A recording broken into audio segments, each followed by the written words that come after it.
Eric Chapman and welcome to my YouTube channel. Over the next few weeks I'll be sharing the tips I've learned so you can make those changes too.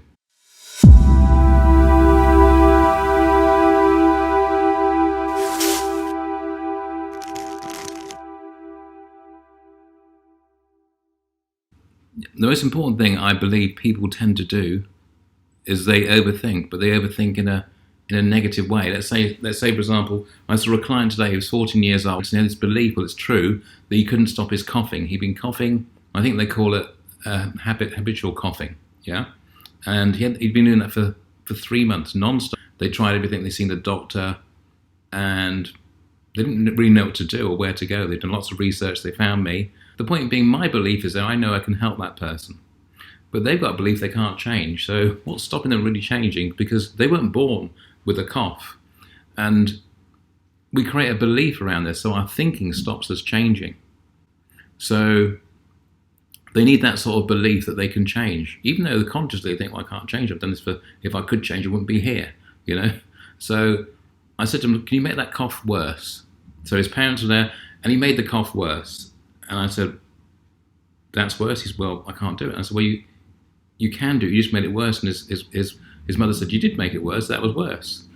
And I think our mindsets are so focused on what we can't do sometimes. Even the mere belief that his coughing was twice as bad as what it was before, he couldn't even acknowledge that because it was so negative. That one, we're focused on the problem. So anyway, I said to him, just check your breathing, which is the next thing I show people. You are what you think, you are what you breathe, you are what you eat, you are what you drink, you are what you move. In his case, it was the first two we worked on, just his thinking and his breath.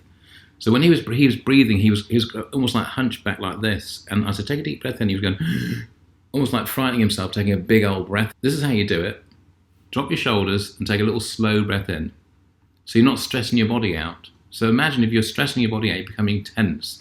And then the brain assumes you're tense and you buy into that belief that I haven't changed. So just by doing that thing, so take a deep breath in, a slow, innocent breath in that no one can even notice, a very calm breath in. You take a deep breath in, you held it in for a few seconds, and I said, now, slowly imagine a little candle here, an imaginary candle.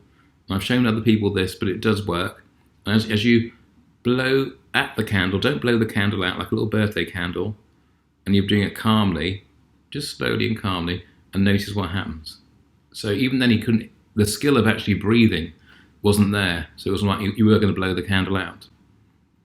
So it's almost like re-educating the person. First of all, they're not breathing correctly, that their body's tense. And if they do those two things, your mind's going to believe, one, you're anxious, then two, I can't change. But when you relax his shoulders, that was like a eureka thing. And then something happened. He started to actually allow himself to drop his shoulders. Just hold that breath for, let's say, a minute. Just hold your breath for a minute. Stop coughing for a minute.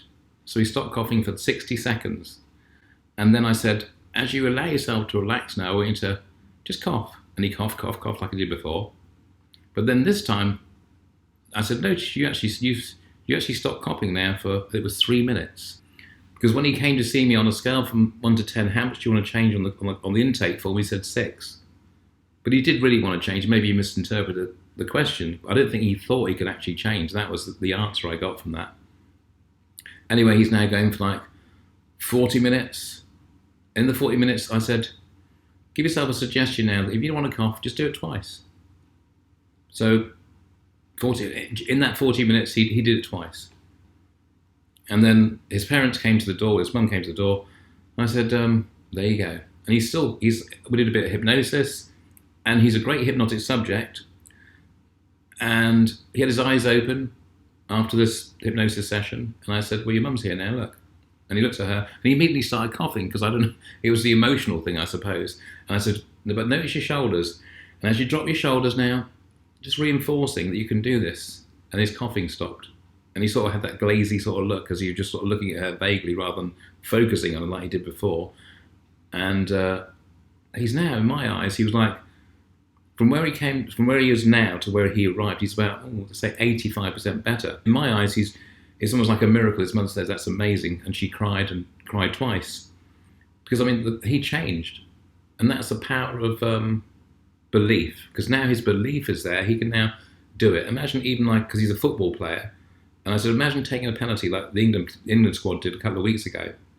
and you don't, and if some person's failed, and another person's failed, and it's your turn to go on there, and you have a belief, oh, I think I'm going to fail as well. You're giving yourself that belief you're going to fail too. But then just imagine if you couldn't fail and there was no sort of pass or fail, how would you do? Oh, I'd be great. So as you link that to this now, how's it go? Oh, great. And I just know I can do it. So he's changed. So the point of this YouTube post is really, you are a product of what you tell yourself, what you think. If you believe you can do it, you can. If you believe you can't, what do you think happens? So I hope you found this beneficial. Basically, I'm just giving you, I hate that word hope, but seriously, know you can do something and put all your energy to that positive energy. And I wonder what the outcome will be. Be careful what you wish for, because your mind will find it. Have a great week. Look forward to seeing you on the next video.